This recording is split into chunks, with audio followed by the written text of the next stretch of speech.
2 மாம்பழங்கள். ஒரு சிறிய ஊரில் ஒரு பணக்கார மனிதர் வாழ்ந்து வந்தார். ஒரு நாள் அவர் 2 பெரிய மாம்பழங்களை வீட்டிற்கு கொண்டு வந்தார். அவர் அவற்றை தனது வேலையாளிடம் கொடுத்து, ராகு, இத சமையலறைக்கு கொண்டு போய் வெட்டி வை.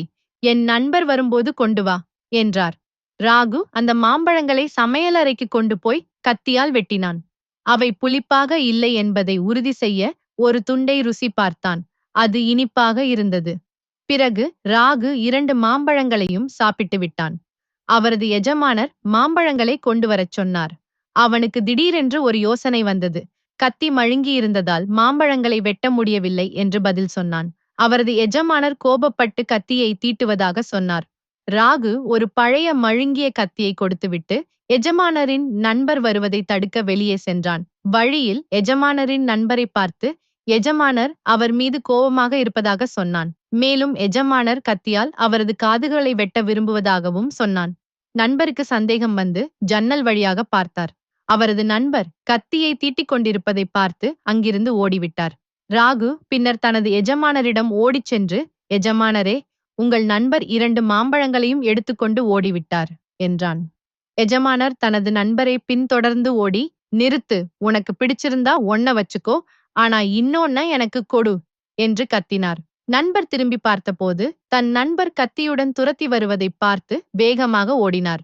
எஜமானர் வீட்டிற்கு திரும்பி வந்து ராகுவிடம் தன் நண்பர் பேராசைக்காரர் என்று சொன்னார். இதை கேட்டு ராகு நிம்மதியடைந்தான். நீதி, உண்மையை அறிந்த பிறகே நம்புவது நல்லது. Mark Twain. இந்த கதையின் முக்கிய பாயிண்ட்ஸ். ராகு தனது தவறை மூடி மறைக்க ஒரு பெரிய பொய் சொன்னான். அவனுடைய பொய் 2 நண்பர்களின் நட்பையும் கெடுத்தது. உண்மையை தெரிந்து கொள்ளாமல் நம்புவது தவறான முடிவுகளுக்கு வழிவகுக்கும். 2 mangoes. A rich man lived in a small town. One day, he brought 2 large mangoes home. He gave them to his servant and said, Raghu, take these to the kitchen, cut them, and bring them when my friend comes. Raghu took the mangoes to the kitchen and cut them with a knife. To make sure they weren't sour, he tasted one piece and found it sweet. Then, Raghu ate both mangoes. His master called and asked him to bring the mangoes. He suddenly got an idea and replied that he couldn't cut the mangoes because the knife was blunt. His master got angry and said he would sharpen the knife. Raghu gave him an old blunt knife and went out to stop his master's friend from coming. He saw his master's friend on the way and told him that the master was angry with him. He also said that the master wanted to cut his ears with a knife. The friend became suspicious and looked through a window. He saw his master sharpening the knife and ran away.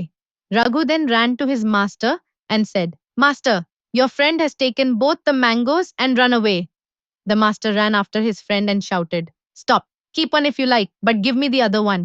The friend looked back, saw his friend running after him with a knife, and ran faster. The master then came home and told Raghu that his friend was a greedy man. Raghu felt relieved upon hearing this. Moral: one should always verify the truth before believing something.